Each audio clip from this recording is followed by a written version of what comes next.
नमस्कार मित्रों, history research point पर आप सभी का स्वागत करता हूं। यूजीसी नेट और असिस्टेंट प्रोफेसर हिस्ट्री की टेस्ट सीरीज चल रही है और यह टेस्ट सीरीज संख्या 6 है मित्रों। हमारा ऑफिशियल व्हाट्सएप नंबर डिस्क्रिप्शन में है और यहाँ पर भी हमारा ऑफिशियल व्हाट्सएप नंबर शो हो रहा है। यह हमारा ऑफिशियल व्हाट्सएप नंबर 8318397276 यह हमारा ऑफिशियल व्हाट्सएप नंबर है। फोन पे, पेटीएम, गूगल पे यही नंबर है और स्क्रीनशॉट भेजिएगा। जो भी लोग हमारे कोर्स को ज्वाइन करना चाहते हैं यूजीसी नेट के लिए, असिस्टेंट प्रोफेसर हिस्ट्री की टेस्ट सीरीज के लिए, वो लोग ज्वाइन कर सकते हैं। हमारा व्हाट्सएप नंबर डिस्क्रिप्शन में दिया गया है, यहाँ पर भी शो हो रहा है। ठीक है, ठीक है, आइए शुरुआत करते हैं। टेस्ट सीरीज संख्या 6 आप लोग के स्क्रीन पर है। निम्नलिखित में से किसे आधुनिक परमाणुवाद का जनक कहा जाता है? आधुनिक परमाणुवाद का जनक कौन है? ठीक है, 4 ऑप्शन है आप लोग के सामने। ठीक है, 4 ऑप्शन आप लोग के सामने हैं। महर्षि कपिल, महर्षि गौतम, महर्षि कणाद या महर्षि पतंजलि। तो आधुनिक परमाणुवाद का जनक कौन है? तो ये हैं महर्षि कणाद। विकल्प सी जो है आपका सही है। इसका एक्सप्लेनेशन देख लीजिएगा। कणाद एक ऋषि हैं, स्वतंत्र भौतिक विज्ञानवादी दर्शन प्रकार के आत्मदर्शन के विचारों का सबसे पहले महर्षि कणाद ने ही शुद्ध रूप में लिखा था। किसी का कहना है कि कण अर्थात परमाणु तत्व का सूक्ष्म विचार किया गया है इन्हीं के द्वारा, इसलिए उन्हें कणाद कहा जाता है। तो परमाणुवाद का जनक कौन है? महर्षि कणाद। ठीक है, तो किसी का मत है कि दिन भर ये समाधि में रहते थे और रात्रि को कणों का संग्रह करते थे। इस तरह से इन्होंने कणों की खोज की। परमाणुवाद के जनक माने जाते थे महर्षि कणाद। ठीक है, बहुत ही ज्यादा महत्वपूर्ण आप लोग के लिए ये प्रश्न है। प्रश्न संख्या 52 देखिएगा। देखिए, हर सीरीज में आपके 10 क्वेश्चन हैं, वो भी फुल एक्सप्लेनेशन के साथ, बहुत ही ज्यादा महत्वपूर्ण है। ठीक है, जो लोग हमारे सीरीज को ज्वाइन करना चाहते हैं ज्वाइन कर सकते हैं। हमारा ऑफिशियल व्हाट्सएप नंबर डिस्क्रिप्शन में भी है और शुरुआत में भी बताया हूँ। आप लोग हमसे जुड़ सकते हैं। केवल 999 रुपए की सीरीज में 2000 एमसीक्यू की सीरीज मिलेगी, वो भी फुल एक्सप्लेनेशन के साथ, और आपको नोट्स भी मिलेगा, पीपीटी सीरीज भी मिलेगा यूजीसी नेट के लिए, असिस्टेंट प्रोफेसर के लिए, हिस्ट्री के लिए, हिस्टोग्राफी का भी अलग से मटेरियल आपको मिलेगा केवल 999 रुपए की सीरीज में। ठीक है, प्रश्न 52 देखिएगा। यूनानी लेखकों द्वारा अग्रमीज किसे कहा गया? यूनानी लेखकों ने अग्रमीज या जेनेंड्रमीज किसे कहा है? अजातशत्रु को, कालासुर को, महापुनानंद को या घनानंद को? तो देखिए, घनानंद को, जो यूनानी लेखक थे वह घनानंद को क्या कहते थे? अग्रमीज या जेंड्रमीज। ठीक है, तो विकल्प डी जो है आपका सही है। घनानंद नंदवंश का अंतिम शासक था और यूनान के लेखकों ने इसे अग्रमीज कहा है, अग्रमीज या जेंड्रमीज कहा है। यह नाम जरूर ध्यान रखिएगा, यह घनानंद के लिए प्रयुक्त किया जाता था। घनानंद जो था सिकंदर का समकालीन था और इसी के शासनकाल में सिकंदर ने आक्रमण किया था। कब? 326 बीसी में। ठीक है, प्रश्न संख्या 53 आप लोग की स्क्रीन पर। सिकंदर के आक्रमण के समय उत्तर भारत पर निम्नलिखित राजवंशों में किस एक का शासन था? जब सिकंदर ने उत्तर भारत पर आक्रमण किया था, ठीक है, तो उस समय कौन सी राजवंश का शासन था उत्तर भारत पर? नंद वंश का, मौर्य का, शुंग का या कण्व वंश का? तो नंद वंश का शासन था, विकल्प ए। और नंद वंश पर कौन शासन कर रहा था? घनानंद। सिकंदर के आक्रमण के समय उत्तर भारत पर नंद वंश का शासन था।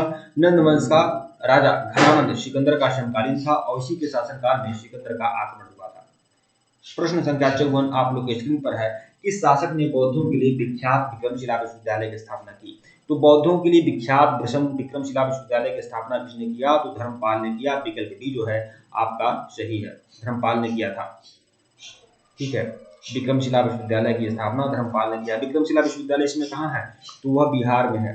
बिहार में भागलपुर में आपका विक्रमशिला विश्वविद्यालय है, भागलपुर में है।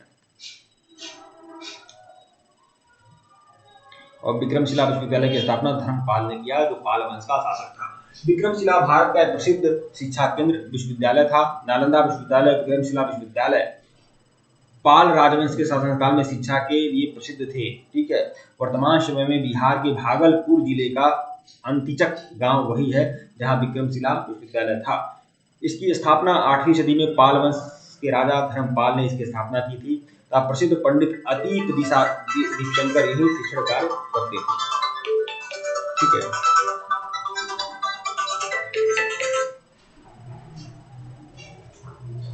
अगला प्रश्न देखिएगा। प्रश्न संख्या 85-55 आप लोग स्क्रीन पर है कि महावीर स्वामी की मृत्यु कहाँ हुई थी? महावीर स्वामी की मृत्यु कहाँ हुई? श्रवणबेलगोला में, लुम्बिनी में, कुल्लू गुमलय में या पावापुरी में? तो महावीर स्वामी की जो मृत्यु हुई थी वह आपका पावापुरी में हुई थी। विकल्प डी। पावापुरी कहाँ है? तो यह राजगीर में है। राजगीर में है पावापुरी, ठीक है। वहीं पर महावीर स्वामी को क्या प्राप्त हुआ था, मतलब कि पूरी तरह से उनको उनको क्या बोलते हैं, महापरिनिर्वाण तो बौद्ध धर्म में ही होता है, ठीक है। तो भगवान महावीर ने ईसा पूर्व 527 में 72 वर्ष की आयु में बिहार के पावापुरी में कार्तिक कृष्ण अमावस्या को निर्वाण प्राप्त किया था। निर्वाण बोला जाएगा, निर्वाण प्राप्त किया था। इसके साथ अन्य कोई मुनि मोक्ष को प्राप्त नहीं हुए, ठीक है। पावापुरी में एक जल मंदिर भी है, जिसके बारे में कहा जाता है कि वह स्थान है जहां महावीर स्वामी को मोक्ष की प्राप्ति हुई थी। जल मंदिर नहीं कहा जाएगा, जैन मंदिर कहा जाएगा, ठीक है। प्रश्न 56 देखिएगा, बौद्ध धर्म ने समाज के निम्न वर्गों पर महत्वपूर्ण प्रभाव डाला। तो बौद्ध धर्म ने समाज के किस वर्ग पर ज्यादा प्रभाव डाला था, व्यापारी एवं पुजारी, शाहूकार, गुलाम, योद्धा और व्यवसायी, या महिला और शूद्र। तो महिला और शूद्रों पर बौद्ध धर्म ने विशेष रूप से प्रभाव डाला। विकल्प बी जो है आपका सही है। प्रश्न 57 आप लोग की स्क्रीन पर है, कनिष्क के शासनकाल में चौथी बौद्ध संघ की सभा किस नगर में आयोजित की गई थी। तो कनिष्क के शासनकाल में जो चौथी बौद्ध संधि हुई थी, कहाँ हुई थी, मगध में, पाटलिपुत्र में, कुंडलवन कश्मीर में, या राजगृह में। तो बौद्ध धर्म की जो चौथी महासभा हुई थी वह कश्मीर के कुंडलवन में हुई थी। विकल्प सी जो है आपका सही है। और चौथी बौद्ध संगीत में जो अध्यक्ष थे वो कौन थे, अश्वघोष थे, अश्वघोष, ठीक है। इसका व्याख्या देख लीजिएगा, चतुर्थ बौद्ध संगीति। चतुर्थ बौद्ध संगीत दो भिन्न बौद्ध संगतियों बैठकों का नाम है। पहली श्रीलंका में प्रथम ईसा पूर्व में हुई थी। चतुर्थ बौद्ध संगीति में थेरवाद त्रिपिटक को ताड़ के पत्तों पर लिखा गया था। यह संगीति कश्मीर के कुंडलवन में कनिष्क के समय में हुई थी, ठीक है। कुंडलवन कहाँ है, कश्मीर में है। और इस संगीत की अध्यक्षता किसने किया था, अश्वघोष ने किया था। प्रश्न 58 देखिएगा, कथन और कारण वाले प्रश्न है कि कुशीनगर मल्लगढ़ राज्य की राजधानी थी। तो बिल्कुल। अगला देखिएगा, महात्मा बुद्ध का महापरिनिर्वाण कुशीनगर में हुआ था। तो कुशीनगर मल्लगढ़ राज्य की राजधानी थी, यह आपका सही है। महात्मा बुद्ध का महापरिनिर्वाण कुशीनगर में हुआ था, यह भी आपका सही है। लेकिन भाई व्याख्या थोड़ी कर रहा है मेरे हिसाब से। विकल्प बी जो है आपका सही है। ए और आर दोनों सही है, लेकिन आर ए का सही स्पष्टीकरण नहीं है। कुशीनगर मल्लगढ़ राज्य की राजधानी थी, मतलब जिस गणराज्य में महात्मा बुद्ध को महापरिनिर्वाण प्राप्त हुआ था उस गणराज्य में किसका शासन था, वह मल्लों का शासन था। और कुशीनगर क्या था, गणराज्य था, ठीक है। भगवान बुद्ध का निधन या निधन शब्द यह सही नहीं है, आमतौर पर यह बोला जाएगा भगवान बुद्ध को महापरिनिर्वाण 483 ईसा पूर्व में 80 वर्ष की आयु में कुशीनगर में हुआ था।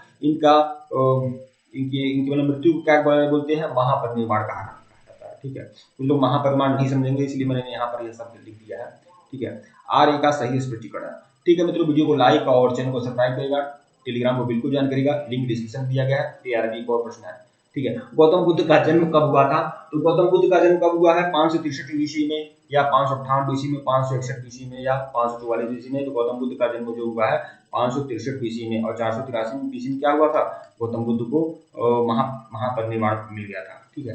गौतम बुद्ध का जन्म 563 ईस्वी और निर्वाण 483 ईस्वी, कुल मिलाकर कितनी आयु हो गई थी, 80 वर्ष की आयु में इनको महापरिनिर्वाण मिला था। जिनकी शिक्षाओं पर बौद्ध धर्म का प्रचलन हुआ। इनका जन्म लुम्बिनी में 563 ईस्वी में इक्ष्वाकु वंशी क्षत्रिय शाह के कुल में राजा शुद्धोधन के घर इनका जन्म हुआ था। प्रश्न 60 देखिएगा, इस सीरीज का सबसे आखिरी प्रश्न, मिलिंद पन्हो, जिसका शाब्दिक अर्थ होता है मिलिंद के प्रश्न, राजा मिलिंद के प्रश्न। तो राजा मिलिंद और किस बौद्ध भिक्षु के मध्य संवाद हुआ था, तो आप जानते हैं यह नागसेन और मिलिंद के बीच में संवाद हुआ था, जिसे मिलिंद पन्हो बोला जाता है। यह किस भाषा में है, यह पाली भाषा में है, ठीक है। तो विकल्प ए जो है वह आपका सही है, ठीक है। इसकी व्याख्या देख लीजिएगा, नागसेन सर्वास्तिवादी बौद्ध भिक्षु थे। इनका जीवन काल 150 बीसी था। वे कश्मीर के निवासी थे। इनके द्वारा रचित पाली ग्रंथ की पुस्तक है मिलिंद पन्हो, ठीक है।